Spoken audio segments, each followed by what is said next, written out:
ప్రశాంత్ రెడ్డి గారు. సార్ ఇప్పుడు పల్లారాజేశ్వర రెడ్డి గారు మాట్లాడుతూ గవర్నర్ గారి ప్రసంగం మీద మాట్లాడుతూ రుణమాఫీ మీద మాట్లాడారు సార్. గవర్నర్ గారి ప్రసంగం రిప్లై ఏమో సీఎం గారు చేసేది ఉండే సార్. మరి పాపం డిప్యూటీ సీఎం గారు లేచి మరి ఎందుకు మరి తను క్రెడిట్ కొట్టాలనుకుంటున్నాడా సార్? ఇప్పుడు అంతే అట్లదా సార్? సార్ అది వదిలేయండి సార్. సరిగా వాళ్ళిద్దరి మధ్య పంచాయతీ నాకెందుకు సార్, కానీ అది వదిలేయండి సరిగా సార్. సార్ ఇప్పుడు వారు రుణమాఫీ మీద బాల్కొండ నియోజకవర్గం విషయం చెప్పారు సార్. సార్ రుణమాఫీలో బాల్కొండ నియోజకవర్గంలో 51,000 మంది రైతులు ఉంటే ఇప్పటికైంది సార్ 20,000 మందికి అయింది సార్. ఇంకా 31,000 మందికి కావాలి సార్. వాళ్ళని చెక్ చేసుకోమనండి సార్, మళ్ళీ రిప్లైలో చెప్పానండి సార్. వాళ్ళు చెక్ చేసుకొని మళ్ళీ రిప్లైలో చెప్పానండి. ఒకటి నంబర్ 1.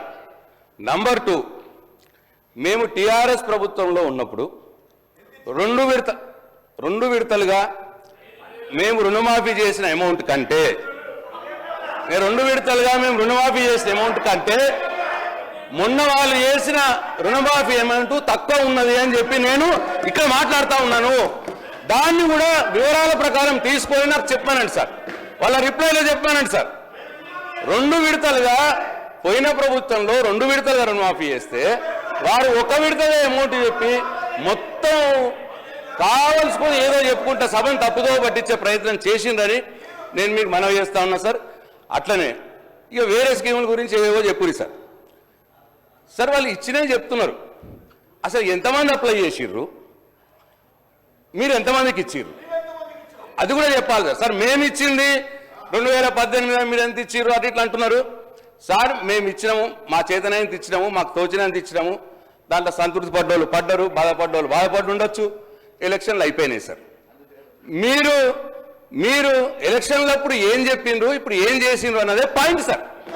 రోజు సార్ పొద్దున్నది 15 నెలలు అయింది సార్. సార్ 15 నెలలు అయింది, ఇంకా మా మీద ఏడిపోయిందుకు సార్? మీరేం చెప్పిర్రో చేసి చూపెట్టండి సార్. మీరేం చేసిండ్రు, మీరేం చెప్పిర్రో ఎలక్షన్లప్పుడు అది చేసి చూపెట్టండి. అది పాయింట్ సార్. మా మీద ఏడుపు పాయింట్ కాదు సార్. ఇది వద్దుగా, చాలు. 15 నెలలు అయింది ఏడబట్టి ఇంకెన్నో ఏడుస్తా సార్ మా మీద. కాబట్టి నేను మళ్ళొకసారి ఫైనాన్స్ మినిస్టర్ గారు మనం చేస్తా ఉన్నా. నా బాల్కొండ నియోజకవర్గంలో 51,000 సుమారుగా ఉంటే 20,000 మందికే అయింది రుణమాఫీ, 30,000 మందికి కాలేదు.